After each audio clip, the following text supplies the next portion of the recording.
Joining us is JPMorgan Asset Management Chief Global Strategist David Kelly.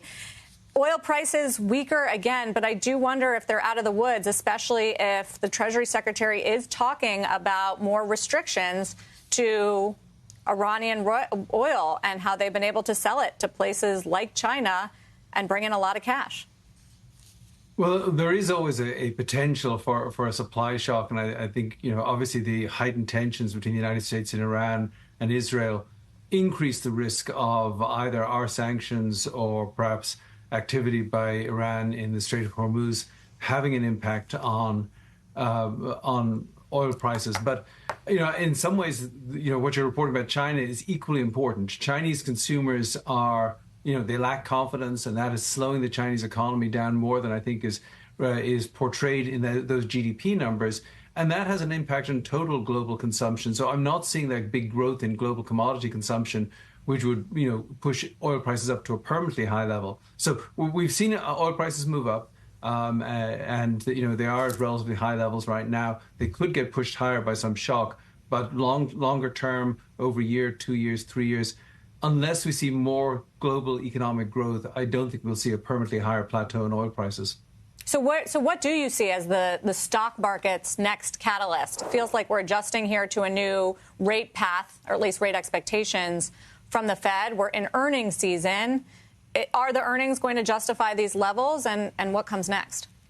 I think the earnings season will be okay. I think what the U.S. economy is proving, and you can see this in the jobs report for March, it seems like a long time ago, but it seems like the economy can do very good economic growth with still a lot of wage restraint because of immigrants coming in and because workers in the United States are generally pretty passive in terms of demanding wage increases.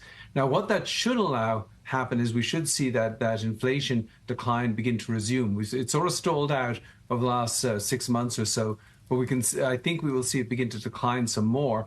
And if inflation resumes a downward path, it may not be fast enough to allow for a June rate cut, but I think the rate cuts will come back on the table if that inflation rate begins to come down some more. So I think that's the most important thing to look at is, can we get a further slide in inflation here? Earnings, I think, will be good, but I don't think the market's really teeing off that. I think they're really interested in, what's the rate environment going to be for financial markets in general. Why are you confident that inflation will continue its downtrend from here with the rise in commodities, with the seeming reacceleration in U.S. growth, including manufacturing, going back above PMIs, back above 50, expansion?